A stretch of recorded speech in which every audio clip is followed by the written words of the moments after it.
আবদুল্লাহ ইবনে ওমর রাদিয়াল্লাহু তাআলা আনহু থেকে বর্ণিত, রাসূলুল্লাহ সাল্লাল্লাহু আলাইহি ওয়াসাল্লাম বলেছেন, তোমাদের পূর্ববর্তী যুগের 3 জন ব্যক্তি একবার সফরে বের হলো।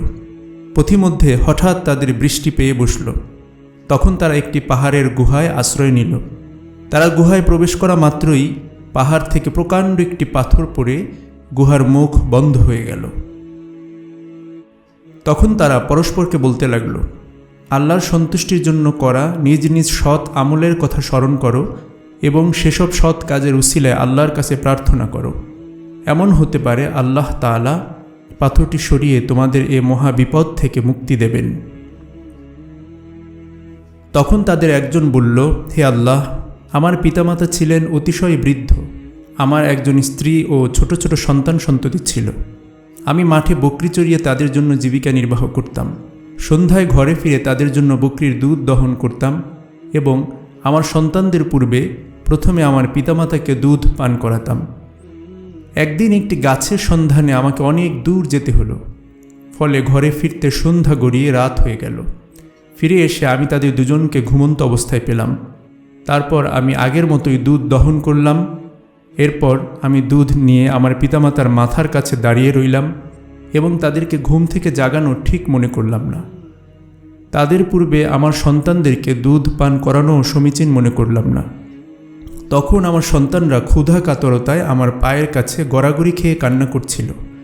তাতেও আমি বিচলিত হইনি। এমন অবস্থায় ভোর হয়ে গেল। হে আল্লাহ, যদি তুমি মনে করো যে আমি এই কাজটি শুধু তোমার সন্তুষ্টি লাভের জন্য করেছি, তাহলে আমাদের হতে পাথরটি সরিয়ে দাও, যাতে করে আমরা আকাশ দেখতে পারি। অতঃপর পাথরটি সরে গেল, এমনকি তার আসমান দেখতে পেল। তবে সেটুকু তাদের বের হওয়ার জন্য যথেষ্ট ছিল না। অপর একজন বলল, হে আল্লাহ, আমার এক চাচাতো বোন ছিল। কোনো পুরুষ যেমন কোনো নারীকে ভালোবাসে, তেমনি তাকে আমি প্রচণ্ড ভালোবাসতাম। আমি তাকে একান্ত কাছে পেতে চাইলাম, কিন্তু 100 দিনার বিনিময় ছাড়া সে তাতে অস্বীকৃতি জানালো। অতঃপর আমি বহু কষ্টে 100 দিনার সঞ্চয় করলাম। এরপর সেগুলো নিয়ে তার কাছে গেলাম। যখন আমি তার 2 পায়ের মাঝখানে বসলাম, তখন সে বলল, হে আল্লাহর বান্দা, আল্লাহকে ভয় করো, আমার ব্যাপারে শরীয়তের বিধান লঙ্ঘন করো না। এ কথা শুনে আমি তৎক্ষণাৎ উঠে দাঁড়ালাম। হে আল্লাহ, যদি তুমি মনে করো যে একমাত্র তোমার সন্তুষ্টি অর্জনের জন্যই আমি এ কাজ করেছি, তাহলে আমাদের হতে পাথরটি সরিয়ে নাও।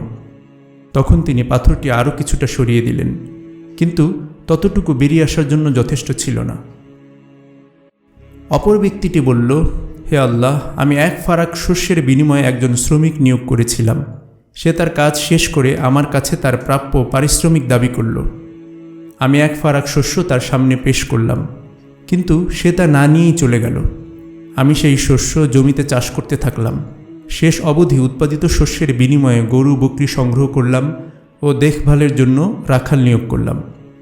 পরবর্তীতে যখন সে আমার নিকট আসলো এবং বলল, আল্লাহকে ভয় করো এবং আমার পাওনা পরিশোধের ব্যাপারে আমার উপর জুলুম করো না, তখন আমি বললাম, তুমি এই সমস্ত গরু ও রাখাল নিয়ে যাও। সে বলল, আল্লাহকে ভয় করো, আমার সাথে উপহাস করো না। আমি বললাম, সত্যি আমি তোমার সাথে উপহাস করছি না, এসব গরু ও রাখাল নিয়ে যাও। অতঃপর সে তা নিয়ে চলে গেল। হে আল্লাহ, যদি তুমি মনে করো যে আমি এই কাজটি শুধু তোমার সন্তুষ্টি লাভের জন্য করেছি, তাহলে অবশিষ্ট পাথর সরিয়ে বের হওয়ার পথ প্রশস্ত করে দাও।